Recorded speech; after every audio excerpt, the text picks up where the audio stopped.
வெள்ளைக்கீரை இது சமைச்சு பாருங்கள், ரொம்ப நல்லாயிருக்கும். லேடிஸ்க்கு ரொம்ப நல்லது, உடம்புக்கு ரொம்ப நல்லது, நீர்க்கட்டிலாம் போயிடும்.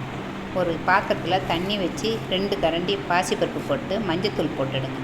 மிக்ஸி ஜாரில் கொஞ்சம் தேங்காய், மிளகு, ஜீரகம் போட்டு நைஸாக அரைச்சி எடுத்துகிட்டு வந்துடுங்க. பருப்பு வெந்ததும் வெங்காயம் போடுங்க.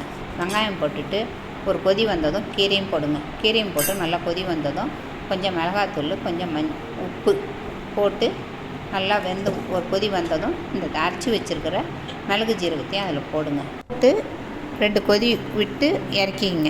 இறக்கிட்டு வடகம் தாளிச்சிங்க. நாங்கள் வடகம் இருக்குது தாளித்தோம். நீங்கள் கடுகு, உளுத்தம்பருப்பு கூட தாளிக்கலாம். தாளித்து இறக்கிட்டிங்கன்னா சூப்பராக டேஸ்ட்டாக நல்லாயிருக்கும். எல்லோரும் பெரியவங்க எல்லோரும் சாப்பிட்லாம். அதுவும் கர்ப்பப்பை பிரச்சனை இருக்கிறவங்க முக்கியமாக இதை சாப்பிட்டா ரொம்ப நல்லது. பெரியவங்க வரையும் சாப்பிடுங்க, டேஸ்ட்டாக இருக்கும். இதை செஞ்சு பாருங்கள். உங்களுக்கு கீரை கிடைக்கலனாலும் கீரைக்கார்ட்ட சொல்லி கேட்டு வாங்கி பாருங்கள், டேஸ்ட்டாக இருக்கும். செஞ்சு பார்த்து சாப்பிட்டுட்டு எங்களுக்கு லைக் போடுங்க.